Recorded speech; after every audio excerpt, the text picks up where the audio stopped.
গহরাজের মন্দিরে আমি চলে এসেছি। এখন ভাদ্র মাসে প্রচুর ভিড় আমাদের মন্দিরে।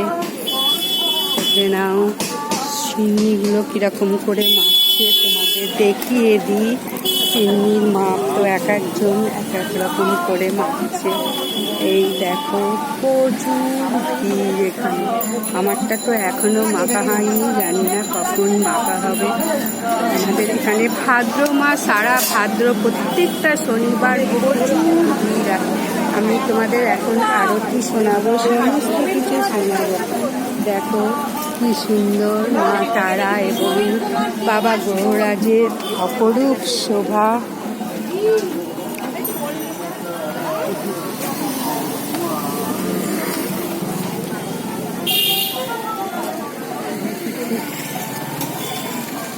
দেখেছো বাবা গহরাজ মা তারার কি অপরূপ শোভা, কি সুন্দর লাগছে। তবে মুখের দিকে তাকাবে না, গহরাজে সবসময় পায়ের দিকে তাকাবে। মা তো জবা ফুলের মালা পরে বসে আছে, জবা ফুলের মালাতে আর মাকে দেখা যাচ্ছে না।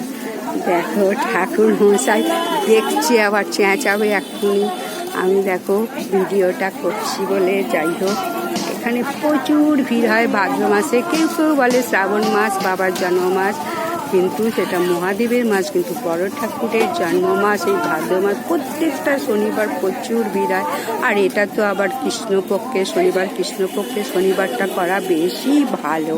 তাই বাবা গহরাজের যারা উপোস করবে বা সিন্নি দেবে কৃষ্ণপক্ষের শনিবারগুলোই করার চেষ্টা করবে। সাধারণত দুটো কৃষ্ণপক্ষ পড়ে, দুটো শুক্লপক্ষ পড়ে, আবার অনেক সময় তিনটেও পড়ে, পাঁচটাও পড়ে ভাদ্র মাসে। এবারে পাঁচটা পড়েছে শনিবার।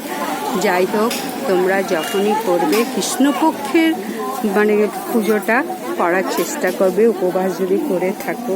দেখো মানে গহরাজের সব সিন্নি, প্রত্যেকে সিন্নি দেবে। অন্য সময় শুধু বাতাসা মিষ্টি দিয়েই পুজো দেয়, তো এই সময় প্রত্যেকে সিন্নি দেবেই দেবে, কম হোক বেশি হোক সিন্নি দেবে। আমি তো বলেই দিলাম 1 কেজি 250 বাতাসা, 1 কেজি 250 গুড়, 1 কেজি 250 ময়দা, 1 কেজি 250 মানে 21টা কলা, আর নারকেল কুড়ো, কাজু বাদাম, কিশমিশ, আমন্ড, যা যা দিতে পারবে, সন্দেশ, এইসব দিয়ে 5 রকম ফল দিয়ে আমি তো পুজো দিয়েছি, তোমাদের বলেই দিলাম। দেখো সেই জন্য তোমাদের পুরো পুজোটা দেখিয়ে দিচ্ছি, ভিডিওটা দেখো। ঠাকুরমশাই এখনও পুজোয় বসেনি, কারণ প্রত্যেকে সিন্নিটা মাখা হয়নি।